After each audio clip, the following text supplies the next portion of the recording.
रहा था 5 से 7 मिनट तक रहा था। अब देखो अगर हम ऐसा प्रयोग करते हैं तो समझ लीजिए पशु की जो बॉडी होती है काफी वो धीरे धीरे, अब उसको आप चारा नहीं दोगे, अगर इस दवा के द्वारा अगर आप दूध उतारोगे तो समझ लीजिए उसकी बॉडी जो होता है धीरे धीरे खराब हो जाएगी। अब उसके शरीर में खून नहीं है लेकिन तो आप दूध निकाल लो दवा के द्वारा, प्रेशर दवा आप लगाओगे इंजेक्शन, उसके बाद वो प्रेशर डालेगा तो उसके जो नस होती है हड्डियों में से कितना दूध निकाला जाएगा। तो ऐसा लगभग नहीं करना चाहिए। वही लोग करते हैं जो लगभग जो केवल पशुओं को पालते हैं, मतलब दूध के पर्पज से, क्यों नहीं दूध ही लेना है, तो शायद ऐसा नहीं करना चाहिए। हमारे हिसाब से नहीं करना चाहिए, क्योंकि वो भी एक जीव जंतु है और जीव जंतु को अगर जितना भी हम नुकसान पहुंचाएंगे तो लगभग वो आपके लिए भी नुकसान पहुंचाया जा सकता है। तो इसीलिए शायद ऐसा काम मत करना। जो भी हमारे स्टूडेंट है कोशिश करना कि ऐसा काम ना करना पड़े तो भी अच्छा रहेगा।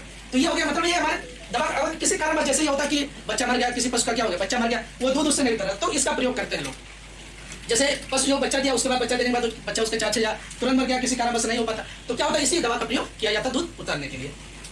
उसके बाद क्वेश्चन नंबर सवाल जाता है कि दूध चढ़ाने की क्रिया को क्या कहा जाता है? होल्डिंग अप कहा जाता है। क्या कहा जाता है? Hold up. अब देखो हमने जो यहाँ पर क्वेश्चन बताया है ये बहुत ही महत्वपूर्ण क्वेश्चन, इसलिए इस पर बार बार फोकस करें। हो सकता है 1 से 2 क्वेश्चन यहाँ से आ सकते हैं। पहले हमने बताया कि दूध का निर्माण किस कोशिका के द्वारा होता है, तो एल्बुलाइट कोशिकाओं के द्वारा होता है। किसके द्वारा? एल्बुलाइट कोशिकाओं के द्वारा होता है। दूध एकत्रित कहाँ पर होता है? तो ल्यूमन में होता है। कहाँ पर होता है? ल्यूमन में।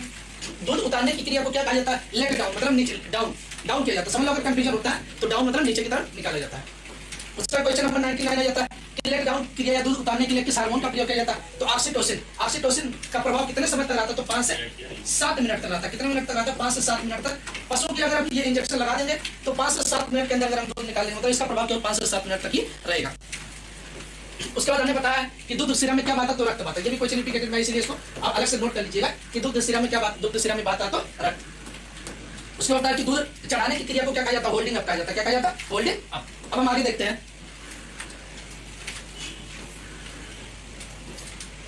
अब ये क्वेश्चन ये भी पूछा गया कि होल्डिंग अप की क्रिया के लिए किस हार्मोन का प्रयोग किया जाता है? तो होल्डिंग अप की क्रिया के लिए एंड्रेनलिन, क्या होता है? एंड्रेनलिन नामक हार्मोन का प्रयोग किया जाता है। जैसे दूध चढ़ाने की क्रिया, होल्डिंग का मतलब होता है पशु में दूध चढ़ाने की क्रिया को क्या बोला जाता है? होल्डिंग अप कहा जाता है। क्या कहा जाता है? Holding up. अब होल्डिंग अप की क्रिया के लिए किस हार्मोन का प्रयोग किया जाता है? तो एंड्रेनलिन का प्रयोग किया जाता है। अब किसका प्रयोग किया जाता है? एंड्रेनलिन का प्रयोग किया जाता है। उसका क्वेश्चन नंबर 102 आ जाता है कि ऑक्सीटोसिन हार्मोन निकलती है। जो ऑक्सीटोसिन हार्मोन जो होता है ये कहां से निकलता है? जैसे हमने पशु को अगर लगा देंगे इंजेक्शन तो कहां से? तो पश्च पीयूष ग्रंथ से। कहां से? पश्च पीयूष ग्रंथ से ये निकलता है। जैसे इंजेक्शन अगर हम लगा दिए ऑक्सीटोसिन हार्मोन का, जो इनका प्रभाव होता है दूध कहां से प्रभाव धीरे धीरे डालेगा? तो पश्च पीयूष ग्रंथ से इसका प्रभाव, यानी पश्च पीयूष ग्रंथ से ये निकलता है। क्वेश्चन नंबर 103 आ जाता है कि ऑक्सीटोसिन हार्मोन का प्रभाव कितने समय तक रहता है? देखो हमने क्वेश्चन आपको बताया था तो 5 से 7 मिनट तक रहता है। कितने समय तक रहता है? 5 से 7 मिनट तक रहता है। क्वेश्चन नंबर 104 आ जाता है कि एंड्रेनलिन हार्मोन से निकलता है एंड्रेनल ग्रंथि निकलती है। क्या निकलती है? एंड्रेनल ग्रंथि निकलती है। हाँ, उसके बाद क्वेश्चन नंबर 105 आ जाता है। ये भी क्वेश्चन कई बार पूछा गया रिपीटेड में कि दूध दुहने की सर्वोत्तम विधि कौन सी होती है? तो दूध दुहने की सर्वोत्तम विधि जो होती है पूर्ण हस्त या फिटिंग मेथड जिसे बोला जाता है। क्या बोला जाता है? पूर्ण हस्त या फिटिंग मेथड बोला जाता है। अब इससे एक क्वेश्चन और पूछा जाता है कि जो होता है पशु में दूध दोहन का कार्य लगभग कितने समय में पूरा कर लेना चाहिए? तो वो भी लगभग कितने समय? 5 से 7 मिनट में ही पूरा कर लेना चाहिए। उसके बाद एक क्वेश्चन और पूछा जाता है कि पशुओं के दूध दोहने की दोषपूर्ण विधि कौन सी होती है? जो मतलब पशुओं के लिए हानिकारक होता है, पशुओं के थन के लिए वो हानिकारक होता है। किस विधि से अगर हम दूध की दुहाई करते हैं तो पशुओं के लिए वो हानिकारक होता है, तो कौन सा होता है? अंगूठा विधि। कौन सा? अंगूठा विधि हो जाएगा। अब अंगूठा विधि जो होता है, अगर अंगूठा विधि से पशु के दूध की दुहाई करते हैं तो समझ लीजिए इसके लिए दोषपूर्ण विधि होता है। अब दोषपूर्ण विधि क्यों होता है? क्योंकि अगर इस विधि से हम पशु में दूध की दुहाई करते हैं तो समझ लीजिए इसमें थनैला रोग होने की संभावना अधिक होती है। थनैला रोग आप सब देखे होंगे गांव में कि पशु की जो होते थन होते क्या होते? फट जाते। क्या होते? फटने लगते हैं किसी कारणवश। अब यही इसका कारण हो सकता है कि अगर हम दूध की दुहाई कर रहे हैं, पशु जैसे पहली बार बच्चा दिया तो उस समय अगर आप अच्छी तरीके से दूध की दुहाई अच्छी तरीके से नहीं कर पाते तो वो समझ लीजिए उनमें ये थन जो होता है वो धीरे धीरे उसके लिए प्रभाव, यानी हानिकारक प्रभाव, और धीरे धीरे थन क्या होते? खराब होने लगते हैं। क्या होते हैं? खराब होने लगते हैं। तो ये ध्यान रखना कि पशु की दूध दोहन की सर्वोत्तम विधि कौन सी हो जाए? तो पूर्ण हस्त विधि जिसे क्या बोला जाता है? फिटिंग। और दोषपूर्ण विधि कौन सी हो जाए? तो अंगूठा विधि हो जाएगी। कौन सी? अंगूठा विधि। अंगूठा विधि से दूध दोहने पर पशु में थनैला रोग होने की संभावना अधिक होती है।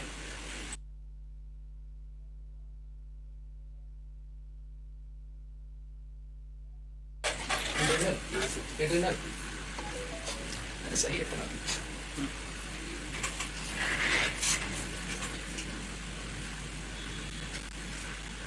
तो जब इधर किताब लिया हो सकता है।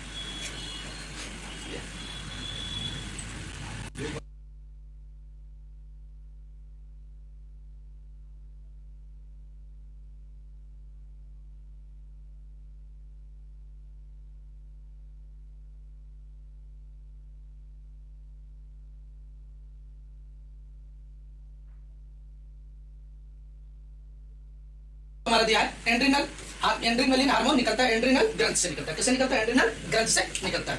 तो जो हमारे पेपर में मानते हैं हो सकता है का शब्द कोई उतना ज्यादा वो नहीं रहेगा। अगर हमारा मानते हैं मिलता जुलता शब्द आता है और उसमें एकदम सटीक ऑप्शन नहीं मैच कर रहा, तो क्या होता है? जो मिलता जुलता शब्द रहेगा वो इंडिकेटर में लगभग कुछ शब्द हमारे जो टाइपिंग होता है वो भी लगभग टाइप करते तो हो सकता है कुछ गलत हो सकता है। कभी कभी हमारे जैसे कुछ का कि कोई किसी ने कहते अरस्तु, क्या हम सब याद करके जाते हैं अरस्तु, उसमें देगा अरिस्टोटल दे देता, क्या अरिस्टोटल दे देगा, क्या अरिस्टोटल, तो ज्यादा उसमें हमें कंफ्यूज होने की कोई जरूरत नहीं है।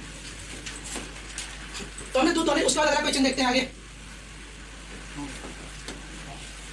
ये हमारा तो जनरल क्वेश्चन हमने लगभग जो हमारे एनिमल हस्बेंड्री से लगभग हमने 105 क्वेश्चन लगभग आप सबके करा दिए और हमारे पास काफी क्वेश्चन है, तो उसको हम अच्छे से आप सबके लिए मतलब एक एक पॉइंट वाइज जो क्वेश्चन जो महत्वपूर्ण क्वेश्चन है उसको जरूर सॉल्व करा रहे हैं। तो आप इसको अच्छे से याद करते चलिए। जो सर पढ़ा रहे हो तो एकदम मतलब कॉन्सेप्ट बेस पे समझा रहे हैं। बाकी जो वन लाइनर क्वेश्चन है क्योंकि हो सकता है पेपर का कभी भी डेट आ सकता है, तो जितना जल्दी हम सब मतलब कोर्स कंप्लीट करा देंगे उतना सबके लिए अच्छा रहेगा। तो हम एक बार दोबारा कहना चाहते हैं कि जितने भी स्टूडेंट हमारे आप सभी लोग कोशिश करिए कि आपके संपर्क से अगर 1-2 बच्चे आ जाते हैं तो बहुत अच्छी बात रहेगा। तो ये हमारे एनिमल हस्बेंड्री के क्वेश्चन थे, इसको आप अच्छे से याद करिए। और ये के क्वेश्चन अब जैसे टेस्ट पेपर होने वाला संडे को, तो बाई चांस हो सकता है कुछ क्वेश्चन आ सकते हैं, तो आप उसको तैयार करते चलिए। क्योंकि टेस्ट पेपर में ये समझ लीजिए आपको गलत नहीं होना चाहिए। अगर आपको 100-150 क्वेश्चन, 130 क्वेश्चन, 110, 120 क्वेश्चन जितने आ रहे हैं उतने ही क्वेश्चन आप कोशिश करिए कि लगभग जितने आ रहे हैं आप उतना ही सही करिए। अगर आप गलत क्वेश्चन करोगे, क्योंकि वहाँ पर जो रैंक बनता है गलत सही दोनों के बेस पे बनता है, तो कितना आप गलत कर रहे हो कितना सही कर रहे हो उस बेस पे भी रैंक बनता है। क्योंकि अगर एक क्वेश्चन गलत करोगे तो समझ लीजिए आपके 4 नंबर जा रहे हैं, 3 नंबर जो सही करते हो 1 नंबर आपका वहां से जो आपका पिछला क्वेश्चन सही था। तो इसलिए हमें कोशिश करना है कि एक एक क्वेश्चन अच्छे से ध्यान से पढ़ना और लगभग सभी जो भी क्वेश्चन करना वो सही करना है। तो हम आगे देखते हैं। अब जो आलोक से कुछ क्वेश्चन महत्वपूर्ण उसको हम आप सबको बता दे रहे हैं। बाकी जो हमारा आगे जो रहेगा वो एनिमल हस्बेंड्री के कुछ महत्वपूर्ण क्वेश्चन रहेंगे। तो बाकी सर एक बार बताए होंगे आलू की खेती के बारे में, तो हम जनरल टाइम में मतलब जो मेन क्वेश्चन है उसको एक बार बता दे रहे हैं। तो आलू को बोटेन के लिए आप सबको पता होगा सोलेनम ट्यूबरोसम हो जाएगा। क्या हो जाएगा? Solanum tuberosum. आलू की फैमिली क्या हो जाएगी? तो सोलेनेसी हो जाएगी। क्या हो जाएगा? सोलेनेसी। तो यहाँ पर ये ध्यान रखना, चाहे फैमिली पूछ लेगा या कुल पूछ लेते या परिवार पूछ लेगा, तो ये सब क्वेश्चन जरूर आप सबको मतलब याद होना चाहिए कि फैमिली पूछ लेगा या कुल पूछ लेगा या परिवार, कुछ भी पूछ सकता है। तो समझ लेना क्या पूछ रहा कि किस कुल का सदस्य। अब एक क्वेश्चन और पूछा गया रिपीटेड में कि मनुष्य की फैमिली क्या होती है, ये भी पूछा गया है। मनुष्य की फैमिली, मनुष्य की फैमिली की क्वेश्चन ये भी पूछा गया रिपीटेड में आया हुआ क्वेश्चन। आप सब देखते हैं कितने स्टूडेंट इस क्वेश्चन को बता सकते हैं कि मनुष्य किस कुल का सदस्य है या किस फैमिली या किस परिवार का सदस्य है। तो आप सभी लोग कमेंट बॉक्स में कमेंट करिए, क्योंकि ये क्वेश्चन रिपीटेड में पूछा गया कि मनुष्य की फैमिली क्या है या मनुष्य किस कुल का सदस्य है या किस परिवार का सदस्य है।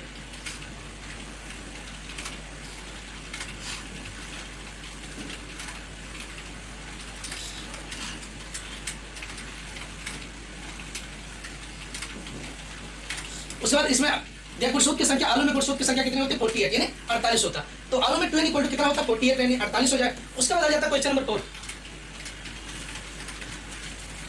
ऋतिक सिंह बता रहे होमोनिडी, शैलेश यादव जौनपुर होमोसाइपियंस,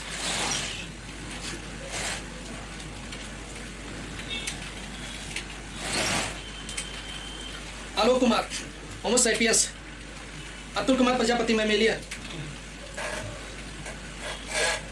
रोहित होमोनिडी, अजय कार्डेटा, केशव होमो क्या भैया पूरा नाम लिखा करो, सोनू होमोनिडी, अनुराग दत्त होमोनिडी, अमित बघेल, मेमल सोनपाल बता रहे हैं अनुराग दत्त का सब बीच में कमेंट देख लिया करो, ठीक है भैया। देखो हमारी पूरी कुछ ये लगे हैं। शिवम तिवारी बता रहे होमोसाइपियंस। चलिए ठीक है, हम कोशिश कर रहे हैं जितना भी आप सबके ऑनलाइन क्वेश्चन जितना कंप्लीट हो जाएंगे उतना आप सबके लिए बहुत फायदा रहेगा और जितना आप याद कर लोगे। मानते हैं यहाँ पर तो हम कंप्लीट करा रहे एक दिन में तो 2-3 घंटे क्लास लेके काफी 200-300 क्वेश्चन कंप्लीट करा सकते हैं, लेकिन तो आपको याद कितना कर लेते, याद होना बहुत जरूरी है। आलोक प्रकाश बता रहे होमोजीनियस। भैया देखो मनुष्य की फैमिली लग रहा है आप सब किताब नहीं पढ़े होगे।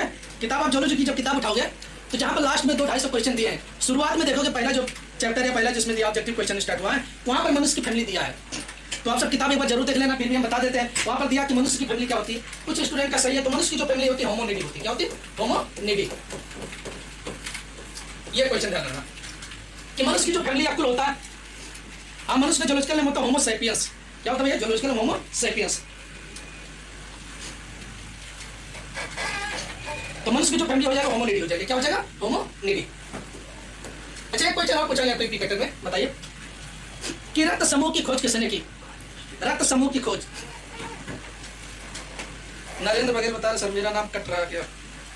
कट कर दिया क्या? नहीं भैया कटा नहीं है। बताइए रक्त समूह की खोज किसने की?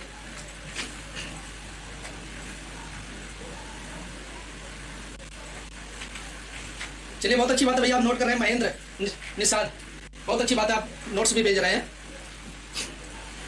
रक्त समूह की खोज किसने की? हमने आप सबसे पूछा, कमेंट बॉक्स में बताइए तुरंत।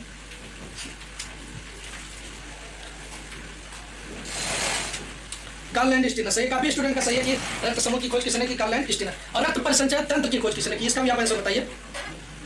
रक्त परिसंचरण तंत्र की खोज किसने की? Karl Landsteiner, Hrithik Singh, Karl Landsteiner. अब बताइए रक्त परिसंचरण तंत्र की खोज किसने की? रोहित बता रहे कार्ल लैंड स्टीनर सही है। विकास कुमार पटेल बता देंगे भैया, परेशान रहो। रक्त परिसंचरण तंत्र की खोज किसने की? शिवम सिंह बता रहे हैं, शिवम सिंह कन्नौज बता रहे हैं सर मेरा टारगेट सीएस से। बहुत अच्छी बात है भैया, पढ़ाई करो, सीएस से जरूर लेना। सोनू बता रहे विलियम हार्वे, आशीष शर्मा बता रहे विलियम हार्वे, राहुल पाल विलियम हार्वे। चलिए ठीक है, लगभग काफी स्टूडेंट का आंसर सही है कि रक्त समूह की खोज, अगर जिसको नहीं पता बता दे रहे हैं कि रक्त समूह की खोज किसने की, अगर पूछ लेता है रक्त समूह की खोज किसने की, तो Karl Landsteiner, Karl Landsteiner. अगर मैं पूछ लेता कि रक्त परिसंचरण तंत्र की खोज किसने की,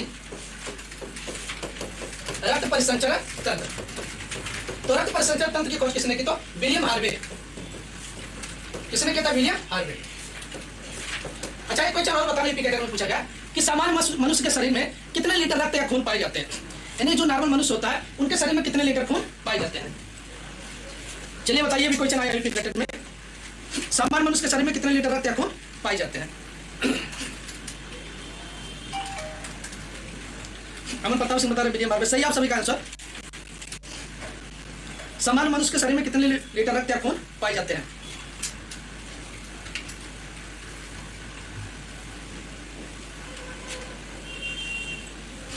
महेंद्र निसार भैया, चलिए बहुत अच्छी बात, आप नोट्स बना रहे हैं, उसको अच्छे से तैयार करते चलिए साथ में। और जो क्वेश्चन हमने आप सभी से पूछा उसको बताइए सर कि सामान्य मनुष्य के शरीर में कितने लीटर रक्त या खून पाए जाते हैं?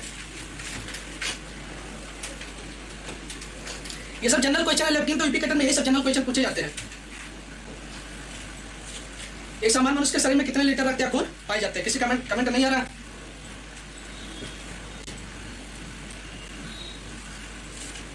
चलिए ठीक है, हम आगे देखते हैं, तब तक आप सब आंसर दीजिएगा। अब आता अगला क्वेश्चन कि आलू में कार्बोहाइड्रेट या स्टार्च की मात्रा पूछ लेता है। अगर आलू में कार्बोहाइड्रेट या स्टार्च की मात्रा लगभग कितनी पाई जाती है?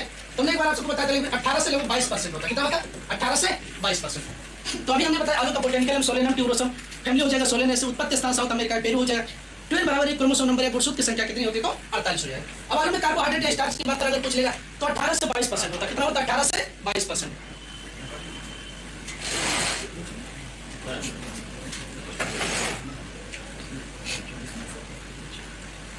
तो कार्बोहाइड्रेट की मात्रा 18 से 22%। अब ये क्वेश्चन काफी महत्वपूर्ण पूछा गया कि आलू में कंद बनने के लिए तापमान कितना होना चाहिए?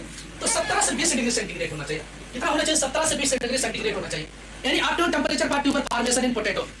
आलू में कंद बनने के लिए उपयुक्त तापमान कितना होना चाहिए? तो 17 से 20 डिग्री सेंटीग्रेड होना चाहिए। कितना होना चाहिए? 17 से 20 डिग्री सेंटीग्रेड होना चाहिए।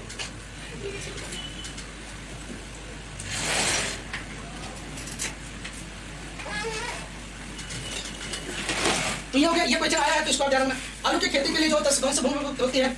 तो सैंडी लोम या बलुई दोमट या दोमट भूमि अच्छी मानी जाती है। यानी आलू की खेती के लिए कौन सी भूमि अच्छी मानी जाती है? सैंडी लोम। उसका ये क्वेश्चन आ जाता है कि आलू की खेती के लिए भूमि का पीएच मान कितना होना चाहिए? तो 6 से 6.5, मतलब एसिडिक होना चाहिए। तो कभी कभी इस तरह पूछ लेता है कि कौन सी वेजिटेबल या सब्जी होती है जो एसिडिक सॉइल के लिए, मतलब ज्यादातर एसिडिक सॉइल में ग्रो की जाती है, या उसके लिए एसिडिक सॉइल अम्लीय भूमि के लिए उपयुक्त होती है? तो हमारा जो आलू होता है, आलू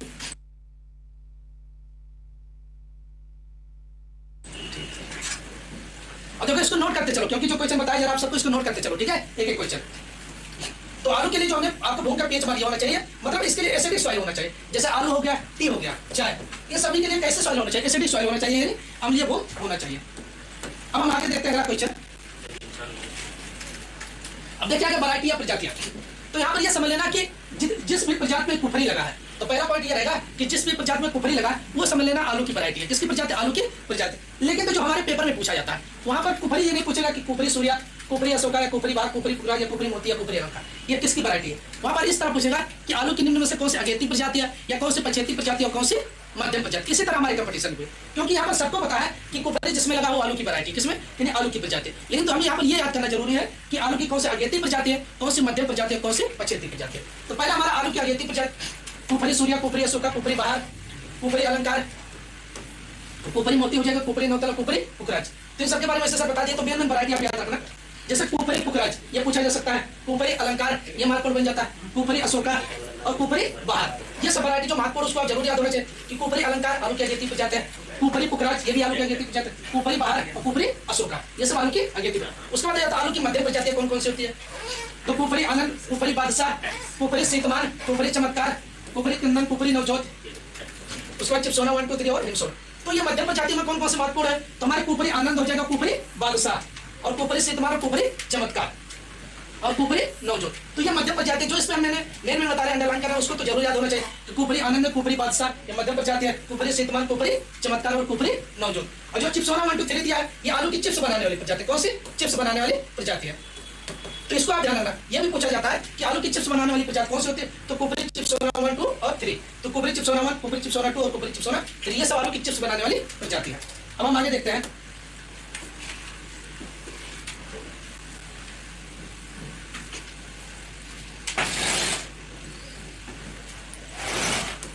अब आगे हम देखते हैं पछेटी प्रजाति कौन सी हो जाएगी, तो कुफरी देवा, कुफरी संदूरी, कुफरी सतलज और कुफरी बादशाह ये आलू की पछेटी प्रजाति हो जाएगी। क्या हो जाए, आलू की पछेटी प्रजाति। तो हमें इसी तरह याद करना है कि कौन सी आलू की अगेती प्रजाति है, कौन सी मध्यम और कौन सी पछेटी प्रजाति है। तो आलू की पछेटी प्रजाति हो जाए कुफरी देवा, कुफरी सिंदूरी, कुफरी सतलज, कुफरी बादशाह, ये हमें इस तरह में ये याद होना चाहिए। अब जो कुफरी आनंद वैरायटी है इसमें ये क्वेश्चन पूछा जा सकता है कि आलू की जो कुफरी आनंद प्रजाति है या जब मोतीपुरम मेरठ से विकसित की गई, कहां से, मोतीपुरम मेरठ से विकसित की गई है। और इसमें जो उपज होता है यानी औसत रूप से जो इसमें उपज होता है 300 से 400 कुंटल प्रति हेक्टेयर होता है। कितना होता है, 300 से 400 कुंटल प्रति हेक्टेयर होता है। तो ये ध्यान रखना कुफरी आनंद जो प्रजाति है ये मोतीपुरम मेरठ से विकसित की गई है। तो इस समय मेरठ यूनिवर्सिटी पेपर बना रही तो थोड़ा इस पर ध्यान देना, हो सकता है पूछा जा सकता है कि निम्न से आलू की कौन सी प्रजाति जो मोतीपुरम मेरठ से विकसित की गई है, तो कौन सी वैरायटी प्रजाति हो जाएगी, तो कुफरी आनंद हो जाएगा। और इसमें उपज कितना होता है, तो 350 से 400 कुंटल प्रति हेक्टेयर होता है। अब देखिए आलू की चिप्स बनाने वाले प्रजाति ये भी क्वेश्चन पूछा गया, तो कुफरी चिप्सोना 1 और 2 दोनों हो जाए, क्या हो जाए 1 और 2 दोनों। तो आलू की चिप्स बनाने वाली प्रजाति कुफरी चिप्सोना 1 और कुफरी चिप्सोना 2। अब हम आगे देखते हैं, और ये सब क्वेश्चन बहुत ही महत्वपूर्ण है कि आलू की बुआई के लिए आलू का व्यास कितना होना चाहिए, डायमीटर मतलब वो कितने आकार का होना चाहिए आलू बुआई के लिए, तो 2.5 से 3 सेंटीमीटर व्यास का होना चाहिए। कितना होना चाहिए, 2.5 से 3 सेंटीमीटर व्यास का होना चाहिए। और आलू की बुआई के लिए कंद का भार कितना होना चाहिए, तो 25 से 30 ग्राम होना चाहिए। कितना होना चाहिए, 25 से 30 ग्राम। तो ये भी क्वेश्चन पूछा गया, ये दोनों क्वेश्चन पूछे गए कि आलू की बुआई के लिए कंद का व्यास कितना होना चाहिए, 2.5 से 30 सेंटीमीटर, कंद का भार कितना होना चाहिए, तो 25 से 30 ग्राम। अगर वहीं पर पूछ लेता सीड रेट, क्या पूछ लेता सीड रेट, तो 25 से 30 कुंटल प्रति हेक्टेयर हो जाएगा। और कितने आंख वाली आलू की बुआई के लिए उपयुक्त मानी जाती है, कितने आंख आलू में होना चाहिए जो बुआई के लिए उपयुक्त मानी जाती है, तो 3 आंख, ये समझ लेना। ये हमारे बाटनी में आप देखोगे ये वही चैप्टर के पीछे ये भी क्वेश्चन दिया, तो 3 आंख वाले आलू जो होते हैं वो आलू की मतलब बुआई के लिए उपयुक्त माने जाते हैं। उसके बाद अगला क्वेश्चन आ जाता है कि आलू में सुसुप्ता अवस्था, यानी ये भी क्वेश्चन पूछा गया कि आलू में सुसुप्ता अवस्था तोड़ने के लिए किसका प्रयोग किया जाता है, तो थायो यूरिया, किसका प्रयोग किया जाता है, थायो यूरिया का प्रयोग किया जाता है। तो ये आप ध्यान रखना कि आलू की बुआई के लिए कंद का व्यास 2.5 से 3 सेंटीमीटर, कंद का भार 25 से 30 ग्राम, आलू की बीजदर कितना होता है, 25 से 30 कुंटल प्रति हेक्टेयर होता है। आलू में सुसुप्ता अवस्था डॉर्मेंसी पीरियड के लिए किसका प्रयोग किया जाता है, तो जैसे ये होता है कि आलू को अगर हम कोल्ड स्टोर मंडी में ले जाकर स्टोर कर देते हैं तो उसमें क्या होता है, कुछ आलू ऐसे होते हैं कि मतलब डॉर्मेंसी स्टेट में चले जाते हैं, वो कुछ नहीं कर सकते, ना उसमें अंकुरण होगा ना कुछ। जैसे क्या होता है, इंसान जैसे कोमा में पहुंच जाता है, किसमें, कोमा में। अब कोमा में अगर इंसान पहुंच जाता है तो आप सब देखेंगे वो कुछ नहीं करता, अगर ज्यादा तो देखता रहेगा या बस केवल देखेगा, कुछ बोलेगा नहीं, मतलब वो कुछ नहीं कर सकता, एकदम डॉर्मेंसी सुसुप्ता अवस्था में रहता है। ऐसे आलू भी रहता है, इसमें ना जर्मिनेशन होगा ना कुछ, ऐसे पड़ा रहेगा जैसे। तो इसको हम तोड़ने के लिए किसका प्रयोग करते हैं, थायो यूरिया का प्रयोग किया जाता है। थायो यूरिया का प्रयोग कर देते हैं तो इसमें डॉर्मेंसी टूट जाता है, उसमें जर्मिनेशन होने लगता है। तो वही समझ लेना, जैसे इंसान जो होता है कोमा में चले जाता है, कुछ ना किसी को पहचानता नहीं, उसी तरह इसमें भी हो जाता है। अब हम आगे देखते हैं, अब देखो जो आलू की बुआई का जो मुख्य समय माना जाता है ये पूछा जा सकता है, तो 15 से 25 अक्टूबर ये आलू की बुआई का मुख्य समय माना जाता है। अगर भाई आप सबको बताया होगा कि गेहूं की बुआई का मुख्य समय कितना, तो 15 से 25 नवंबर माना जाता है। ये भी क्वेश्चन पूछा है, इसलिए आप सबको बता दे रहे हैं कि गेहूं की बुआई का मुख्य समय 15 से 25 नवंबर माना जाता है, जो मेन समय माना जाता है। वैसे आलू की बुआई का जो मुख्य समय होता है 15 से 25 अक्टूबर हो जाता है।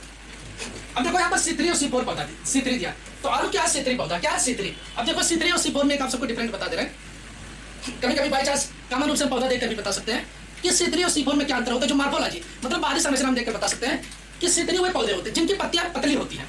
क्या होती है, पतली होती है। जैसे हमारा ये गेहूं हो जाएगा, क्या हो जाएगा, गेहूं। इन सब की पत्तियां हम सब देखते हैं क्या रहती है, पतली रहती है, क्या रहती है, पतली रहती है। तो वही पौधे जिनकी पत्तियां पतली होती हैं उन्हें हम किसमें रखते हैं, C3 में रखा जाता है। किसमें रखा जाता है, C3। जैसे हो गया धान, हो गया गेहूं, हो गया ये सब किसके अंतर्गत आता है? C3 पौधों के अंदर, क्योंकि इनकी पत्तियां पतली होती है। ये सब किसके अंतर्गत? और आलू भी ये सब किसके अंतर्गत? किसके? C3 के अंतर्गत आता है। जैसे प्याज हो गया, लहसुन हो गया, इन सब की पत्तियां कैसी रहती है? पतली रहती है। तो ये सब किसके अंतर्गत आता है? C3 पौधों के अंतर्गत आता है। अगर कोई पूछ लेता C3 क्या होता है, तो आप आराम से बता सकते हो, वह पौधे जिनकी पत्तियां पतली होती है उन्हें C3 पौधों के अंतर्गत रखा जाता है। अब C4 क्या होता है? अब C4 भी होता है वह पौधे जिनकी पत्तियां चौड़ी होती है, उन्हें C4 प्लांट कहा जाता है। क्या कहा जाता है? C4 plant. जैसे हमारा क्या होता है? ज्वार, बाजरा, मक्का, गन्ना। अब आप सब देखे होगा कि मक्का की पत्ती भी चौड़ी होती है, गन्ना की पत्ती भी, ज्वार बाजरा जितने होते हैं, इन सभी की पत्तियां क्या होती है? चौड़ी होती है। तो उन्हें किसमें रखा जाता है? C4 प्लांट में रखा जाता है। किसमें रखा जाता है? C4 प्लांट में रखा जाता है। तो इसीलिए आप ध्यान रखना C3 किसे कहा जाता है? C4। एक और होता है कैन प्लांट, कैन, CAN। अब कैन का सबसे पहले पूरा नाम होता है कैंसुलेशन एसिड मेटाबॉलिज्म।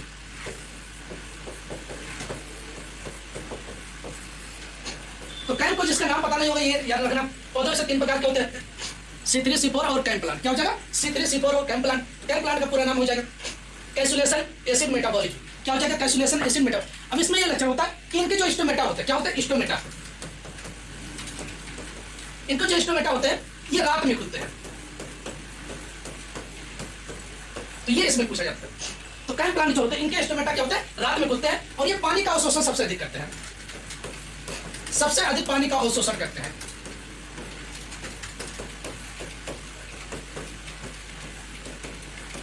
तो इसको अभी आप ध्यान रखना कि कैन प्लांट का पूरा नाम कैन का पूरा नाम कैंसुलेशन एसिड मेटाबॉलिज्म हो जाएगा। इसके लक्षण क्या होते हैं? ये इनके स्टोमेटा रात में खुलते हैं और ये सबसे अधिक पानी का अवशोषण करते हैं। जैसे इनका एग्जांपल जो मुख्य होता है अनानास, पाइनएप्पल या अनानास जैसे बोला जाता है।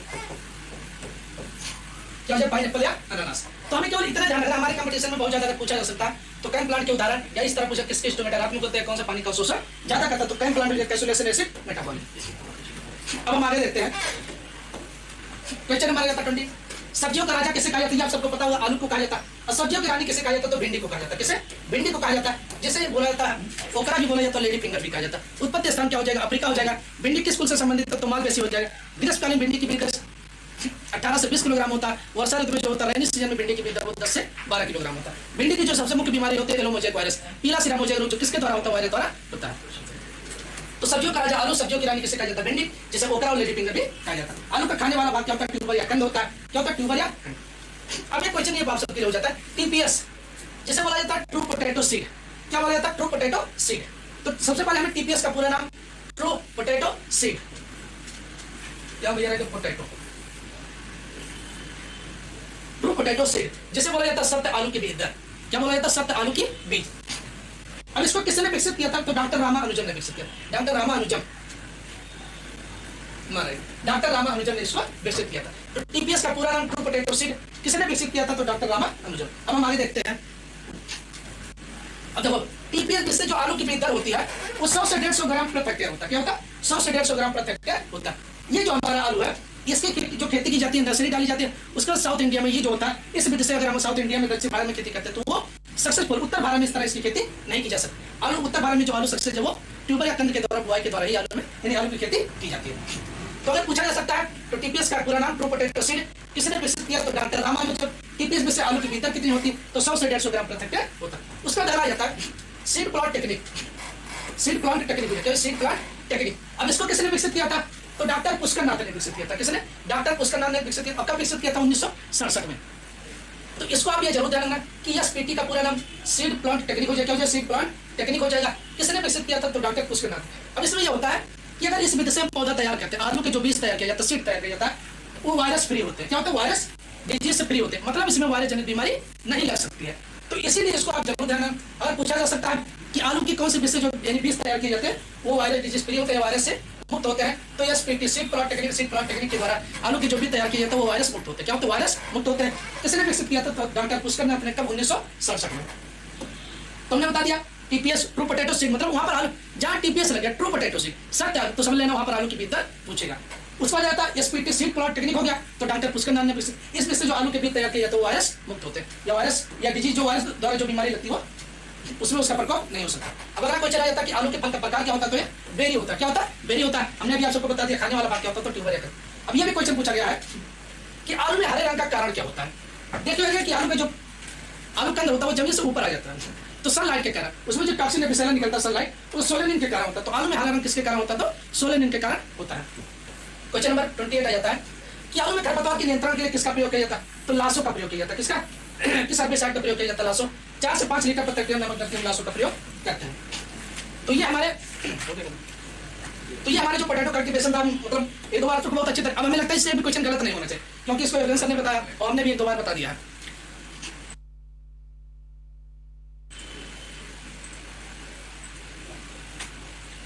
हाँ, कुछ क्वेश्चन और है जो आप सभी छूट गए तो उसको बता रहे। हाँ, ये भी क्वेश्चन पूछा गया कि बैलों द्वारा चलित हो। ये क्वेश्चन तो जरूर ही पूछा जाता है, इसको आप मोस्ट इंपॉर्टेंट क्वेश्चन कर लेना कि बैलों द्वारा चलने वाला हो कौन सा होता है? तो अकोला होता है। कौन सा होता है? अकोला हो। ये क्वेश्चन यूपी कैडेट से लेकर BHU ICR तक पूछा जाता है। बहुत ही महत्वपूर्ण क्वेश्चन है कि बैलों द्वारा चलित हो कौन सा होता है? तो अकोला होता है। कौन सा? अकोला होता है। अब देखो आ जाता है अंधी गुड़ाई के लिए किसका प्रयोग किया जाता है? खूंटीदार हैरों का प्रयोग। अब अंधी गुड़ाई हमने आप सबको बताया होगा किसमें किया जाता है? गन्ने में किया जाता है। क्या? गन्ने में। अब क्या होता है अंधी गुड़ाई? ब्लाइंड होने जिसे बोला जाता है अंधी गुड़ाई। जैसे अगर हमने गन्ने की बुआई कर दिया, किसकी गन्ने की बुआई कर दिया, बुआई करके आने के बाद हो सकता है 2-4 दिन बाद उसमें बारिश हो जाता है या किसी कारण बस उसमें पानी भर जाता है। अब पानी भरने के बाद आप सब देखते होंगे कि पानी भरने के बाद उसमें ऊपर पपड़ी जम जाता है। क्या होता है? पपड़ी जम जाता है। अगर उसमें पपड़ी जम जाएगा तो उसमें क्या होता है? जो अंकुरण जर्मिनेशन होता है वो थोड़ा दिक्कत करेगा। क्या करेगा? दिक्कत करता है, तो अंकुरण नहीं हो पाता अच्छी तरीके से। तो इसी को, तो उसको तोड़ने के लिए, पपड़ी का जो होता है उसको तोड़ने के लिए हम क्या करते हैं? अंधी गुड़ाई, मतलब जो गुड़ाई किया जाता है उसे बोला जाता है ब्लाइंड होइंग या अंधी गुड़ाई कहा जाता है। तो गन्ने में अंकुर या पपड़ी को तोड़ने की क्रिया को क्या बोला जाता है? अंधी गुड़ाई कहा जाता है, ब्लाइंड। तो ये पूछा जाता है कि अंधी गुड़ाई की क्रिया किसमें की जाती है? तो गन्ने में की जाती है। किसमें की जाती है? तो गन्ने में की जाती है। ये क्वेश्चन हमें याद होना चाहिए।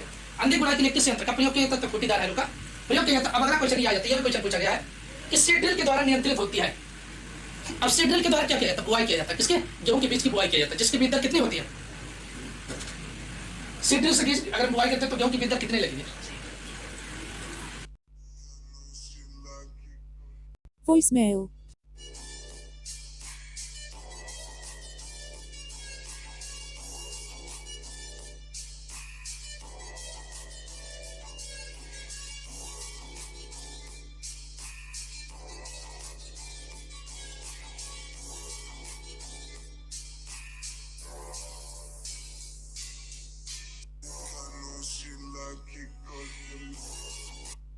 में लगेगा। बीज कभी कम कभी ज्यादा नहीं गिरता, जिस पर हम सेट कर देंगे उसी पर बीज दर गिरता रहेगा। दूसरा आता है कि बीज की गहराई नियंत्रित होती है।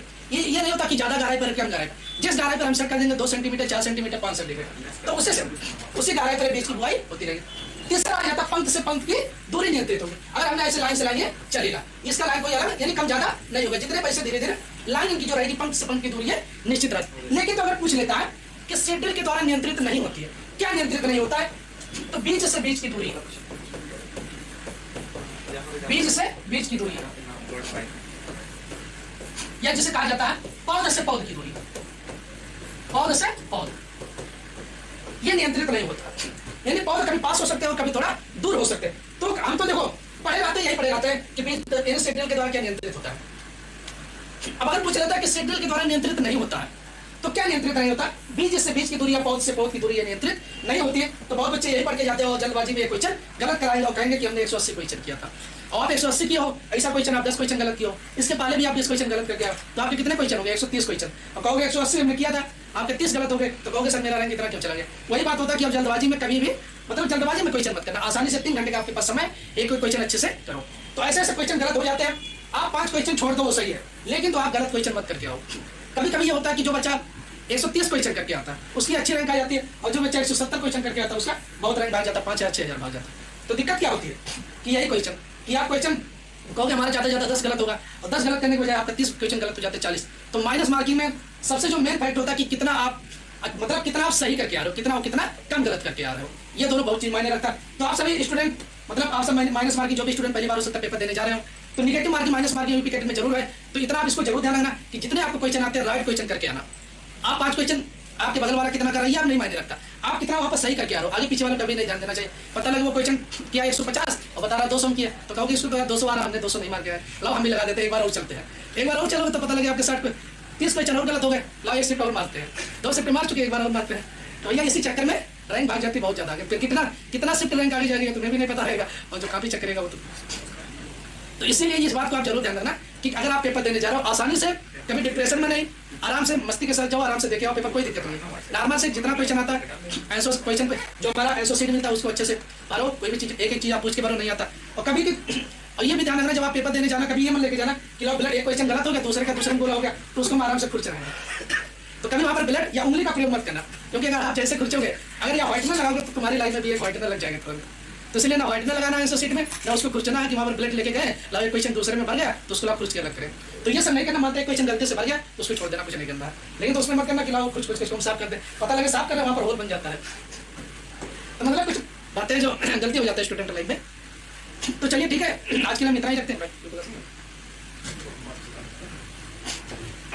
तो मतलब ये सब बातों का हमें ध्यान रखना, ठीक है। बाकी अच्छे से पढ़ते रहो, और कोई दिक्कत अगर हुआ करे तो सर से संपर्क करो, आराम से बताया करो, कमेंट किया करो। देखो ज्यादा प्रेशर लेके कभी नहीं पढ़ाई करना चाहिए, आराम से मस्त होकर आराम से पढ़ाई करो। अब ये नहीं कि किसी के बारे में मत सोचा करो, अपने बारे में सोचोगे तब लाइफ बनेगा, ठीक है। अगर दूसरे के बारे में सोचोगे यार मेरा फोन नहीं आया, आज हमारी बात नहीं ये हो रहा, तो भैया फिर पढ़ाई नहीं हो पाती, ठीक है। मतलब अगर पढ़ाई करना है तो आराम से लाइन में सिंगल रहो, अच्छे से पढ़ो, जो भी रहो अच्छे से याद करो। और किसी भी स्टूडेंट को अगर कोई मतलब दिक्कत होगा तो आप बता सकते हो कमेंट बॉक्स में कमेंट करके कि मतलब किसी को कोई प्रॉब्लम हो पढ़ाई से संबंधित या कोई भी प्रॉब्लम हो तो बता सकते हो आराम से। चलो कमेंट करके बताओ अगर किसी कोई दिक्कत है, पर्सनल लाइफ में कोई दिक्कत है तो भी बता सकते हो। तो पर्सनल लाइफ हो सकता है किया जा सकता है, ऐसी कोई बात नहीं है। कभी बाई चांस सोल्यूशन नहीं मिलता तो उसको भी सोल्यूशन दिया जा सकता है। अब वो लोग भैया शर्म करते होंगे कि हम नहीं सर को नहीं बताएंगे मेरी पर्सनल लाइफ है, कोई और लोग जान जाएंगे। देखो स्टूडेंट लाइफ में कोई इज्जत नहीं होती, ठीक है। अब तुम सोच रहे हो कि सर मेरी बेइज्जती हो जाएगी, स्टूडेंट लाइफ में कोई इज्जत नहीं होती, जिसकी कोई इज्जत नहीं होती उसकी बेइज्जती भी नहीं होती है। तो शर्म मत किया करो भैया, ठीक है। देखो अगर आप शर्म करोगे, सबसे बड़ा रोग यही होता है कि लोग क्या कहेंगे। हमारी लाइफ का सबसे बड़ा रोग यही होता है कि लोग क्या कहेंगे। अगर हम कोई काम करने जा रहे हैं और पता लगे कोई लड़का कह रहा है कि भैया हम तो पीसीएस की तैयारी करेंगे, अब वो पहले अगर ये सोच लेगा यार हमें तो कुछ नहीं आता, हम पीसीएस की तैयारी कैसे कर पाएंगे, अब लोग हमारे बारे में सुनेंगे तो क्या कहेंगे। ये मत सोचो, ये हमारे जीवन का सबसे बड़ा समझ लीजिए रोग है कि लोग क्या कहेंगे। कोई भी चीज़ को करने से पहले, जैसे लोग क्या होता है कोई वीडियो बनाने जाते हैं टिकटॉक पे, कहीं भी कुछ करने जाते हैं या हॉलीवुड में कोई एक्टिंग करने जाते हैं, तो हम सब लोग क्या होता है कैमरे के सामने पहले शर्माते हैं। अब देखो सभी लोग कहाँ तो सीख के तो सभी लोग कहाँ से, यहीं पर तो सभी लोग सीखते हैं, कोई अलग से सीख के नहीं आता। अब जैसे हमारे मुकेश अंबानी ये सब क्या थे, पहले बहुत लोग बताते भैया पेपर बेचते थे, पेट्रोल पंप पे पेट्रोल भरते थे और पेपर बेचते थे, न्यूज़ पेपर सुबह शाम। तो हमें किसी भी काम को शर्म नहीं करना चाहिए, शर्म नहीं करना चाहिए। अगर आप शर्म करोगे तो समझ लीजिए देखो हमारे पास जरूरत है, हमें जरूरत है तभी तो हम वो काम कर रहे हैं। अगर किसी के हम कोई काम कर रहे हैं या कुछ भी कर रहे हैं, मजदूरी कर रहे हैं, आजकल लाइफ में वही सक्सेस होता है जो संघर्ष बहुत करता है, यानी उन परिस्थितियों से गुजर सकता है जो मतलब गुजरा होता है जो शायद कोई सोच नहीं सकता। अब ये सोचो कि अगर हम किसी के घर काम करने जाएंगे तो हमारी इमेज डाउन हो जाएगी या हम गिर जाएंगे।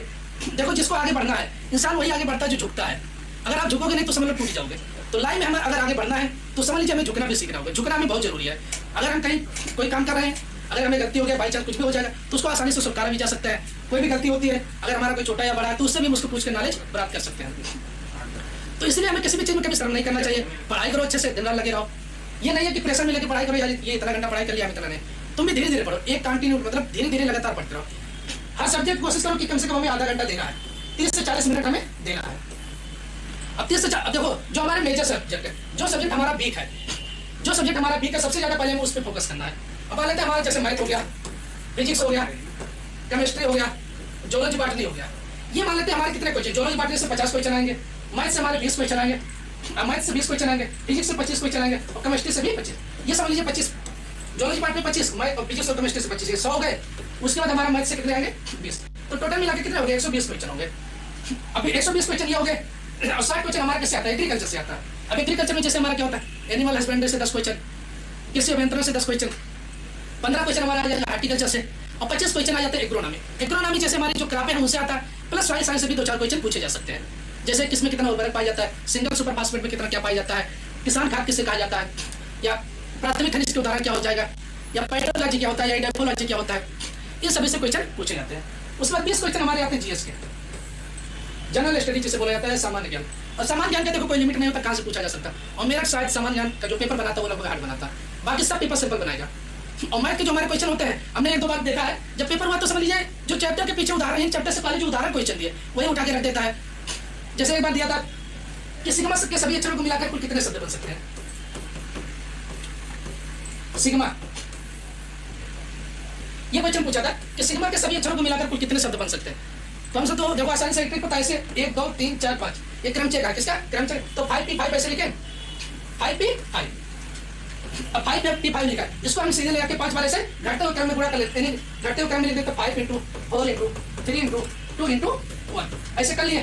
तो 5 और 20 3 60 दूनी 120। अब कितने आ जाते हैं? 120 हो गए, आसानी से निकल गए। 5p5 ये सिग्मा के सभी अक्षरों को मिलाकर कुल कितने शब्द बन सकते हैं? तो 5p5 5 शब्द है, 5p5 हमने किया सीधे। उसके बाद घटते क्रम में जितने 5 इसको 5 बार से 5 × 4 × 3 × 2 × 1 ले आए, तो ऐसे लाके इसको निकाल सकते हैं। या कभी कभी पूछ लेता है इंटरमीडिएट के सभी अक्षरों को मिलाकर कुल कितने शब्द बन सकते हैं, या इलाहाबाद के सभी अक्षर जो होते हैं उनको मिलाकर कुल कितने शब्द बन सकते हैं। या कभी कभी ऐसे लिख देता है 10 10 3। अब 10 से 3 लिखा है, ऐसे लिख देगा का मान ज्ञात करो, का मान ज्ञात करो। अगर इस तरह लिख दिया तो जैसे 10 से 3 लिखा है, तो इसको यहाँ समझना है कि हमें 3 बार घटते हुए क्रम में लाना। कितने बार घटते हुए क्रम में लाना? 3 बार हमें घटते हुए क्रम में लाना है। तो 10 × 11 × सॉरी 10 × 9 × 8 क्या हो जाए? 10 × 9 × 8 ये स्क्वायर। चलिए दोबारा 10 × 9 × 8 दिया। अब देखो 10 9 90 हो गया, 90 में 8 की गुणा करते हैं तो हमारा जो भी आएगा ये आ जाएगा। तो अगर इस तरह दिया है, इसका मान ज्ञात करो, किस तरह भी पूछा जाता है। तो मतलब यही सब पूछा जाता है, जैसे log 10 का मान कितना होता है, या पूछे अगर ट्रिग्नोमेट्री में पूछ लेता है तो cos पूछ लेगा, cos 1090 का मान ज्ञात करो। तो ऐसे में ये सब चीजें मतलब बहुत नॉर्मल क्वेश्चन पूछे जाते हैं। समझ लीजिए बहुत अच्छा समय है एडमिशन लेने का। तो जो हमारे भी स्टूडेंट आप सब अच्छे से लग रही है और प्रॉपर तैयारी करिए अच्छे से।